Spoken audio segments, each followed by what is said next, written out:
Hello guys, अस्सलाम वालेकुम। Welcome to your YouTube channel. Today our topic is treaty Westphalia. तो इसमें treaty Westphalia की आ थी, ठीक है। मैंने इसके ऊपर पहले 2 पार्ट्स बनाए हैं, आज इस पे तीसरा पार्ट बनाएंगे हम, ठीक है। तो ट्रीटी वेस्टफेलिया, तो चलो वीडियो को शुरू करने से पहले मैं आपको कह दूँ कि अगर आप हमारे चैनल पे नए हैं तो हमारे चैनल को सब्सक्राइब कर दें, वीडियोज़ को लाइक कर दें और शेयर कर दें सारी वीडियोज़ को, ठीक है। तो बाकी अब ट्रीटी वेस्टफेलिया क्या थी, ठीक है। ट्रीटी वेस्टफेलिया ना 30 ईयर वार थी, 1618 से 1648 में हुई थी, ठीक है। ये पार्ट 1 के मैं आपको कुछ थोड़ा सा बस गाइडेंस दे रहा हूँ ताकि आपको थोड़ा सा आइडिया हो जाए। और उसके अलावा आप वीडियो को मतलब ये लास्ट तक देखें और ट्रीटी वेस्टफेलिया टोटल समझने के लिए आप पहले पार्ट भी लाजमी देखें। अगर आप डायरेक्ट थर्ड पार्ट ये वाला जो आज वाला है तो देखेंगे फिर ऐसे आपको समझ नहीं आएगी, ठीक है। पहले पार्ट्स भी लाजमी देखें। तो मैं आपको बताता हूँ what is treaty of Westphalia all about. उसका इंट्रो था मैंने दिया, ठीक है, कि ट्रीटी ऑफ वेस्टफेलिया क्या थी, सारी क्यों हुई थी, ये क्यों साइन हुई है, एंडिंग हो रही है वो, इसमें 30 और 80 ईयर वार ख़त्म हो रही थी, ठीक है। बैलेंस ऑफ पावर को इक्वल किया जा रहा था, शिफ्टिंग की जा रही थी, ठीक है, ये सारी। और कुछ प्लेसेस कुछ चीज़ को दी जा रही थी, उससे ली जा रही थी, ये उसकी थी। फिर उसके पॉइंट्स मैंने बताए थे। पॉइंट्स में जैसे treaty of Munster, treaty of pair of treaties इसको बोला जाता है, ट्रीटी ऑफ मुंस्टर और ट्रीटी ऑफ ओस्टनबर्ग वाली, ये 2 ट्रीटीज़ हुई थी, ठीक है। तो ट्रीटी ऑफ पाइनरीज हुई थी। Ruler will be decide the region का, जो रिलीजन है वो स्टेट का वो रूलर डिसाइड करेगा, जो उसका बादशाह होगा। प्रोटेस्टेंट और कैथोलिक वो इक्वल बने बराबर होंगे, एक बराबर होंगे, ये उसके पॉइंट्स थे। फिर फर्स्ट प्रोटेस्टेंट जो था वो मार्टिन लूथर, उसके बारे में मैंने आपको बताया था। स्टूडेंट ऑफ मार्टिन लूथर जो था जॉन कैल्विन, उसका बताया था, ठीक है। ये हमारा पहला था पार्ट। दूसरे पार्ट में मैंने आपको ट्रीटी ऑफ वेस्टफेलिया का क्या था, उसमें भी कुछ पॉइंट्स जो बाकी रह गए थे वो बताए थे। 30 ईयर वार की जो थी वो रिलीजियस वार, उसके बारे में। कैथोलिक लीग में कौन था, ठीक है। प्रोटेस्टेंट लीग में कौन था। सेंट्रल यूरोप के जो बिटवीन कैथोलिक और ये प्रोटेस्टेंट ये यहाँ लड़ाई लड़ी जाती वो जगह के बारे में। 8 मिलियन जो उसकी 80 लाख की कैजुअलिटीज़ मतलब कि डेथ हुई थी, डेथ, ठीक है, 80 लाख, ठीक है।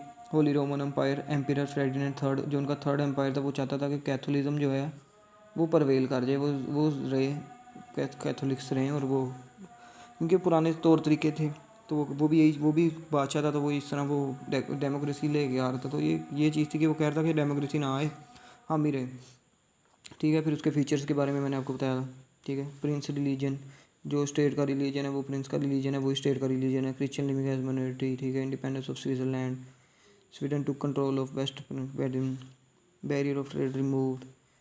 तो ये उसका पार्ट 2 में मैंने आपको बताया था, ठीक है, उसके बाकी पॉइंट्स और फीचर्स। और आज हम पार्ट 3 पे हैं, ठीक है। तो इसमें 80 ईयर वार के बारे में बताऊँगा, जो 1568 से 1648 में ख़त्म हुई थी। 1568 से 1648 तक चली है। ये भी रिलीजियस वार ही थी। ट्रीटी ऑफ वेस्टफेलिया में ख़त्म हुई है, ट्रीटी ऑफ वेस्टफेलिया के आने के बाद। डच रिवोल्ट, ठीक है। Revolt of 17 provinces of Netherland against Spanish king.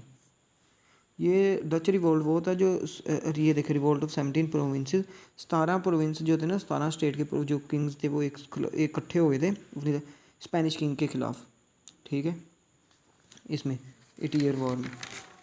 तो ये जो मेन चीज़ यही थी इसमें, ठीक है। तो वो फिर ये वार हो रही थी और 80 साल तक ये रिलीजियस वार चली है, ठीक है। What led to the treaty of Westphalia, तो फिर ये ट्रीटी ऑफ वेस्टफेलिया की तरफ क्यों ले गए वो। Two destructive wars were the major trigger behind signing the eventual peace of Westphalia।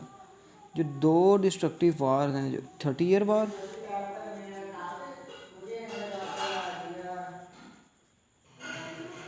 और 80 ईयर वार।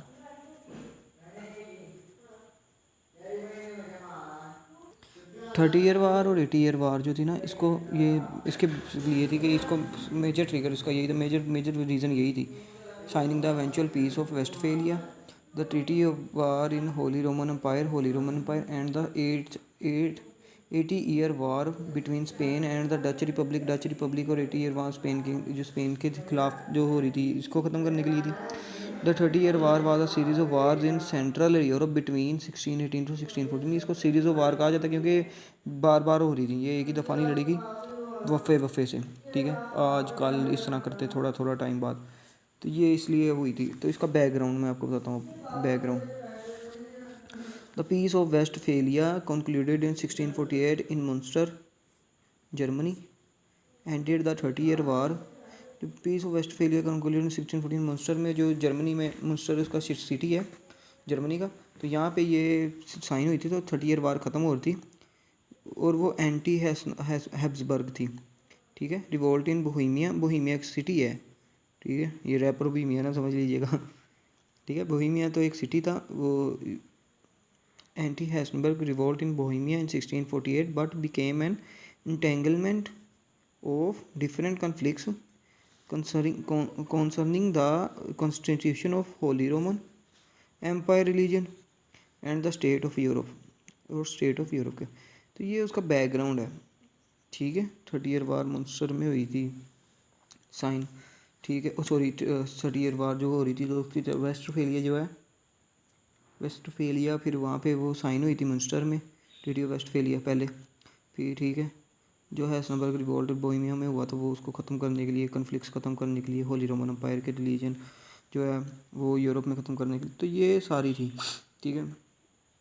तो अब आप इसके ऊपर एक और टॉपिक बनाएंगे, उसमें फोर्थ पार्ट बना देंगे, ठीक है। तो अब आप इसको लाजमी पिछली लाजमी देखिएगा, ये थर्ड पार्ट समझने के लिए, फर्स्ट पार्ट और सेकंड पार्ट को, तो फिर आपको ट्रीटी ऑफ वेस्टफेलिया का अच्छे से समझ लगेगी।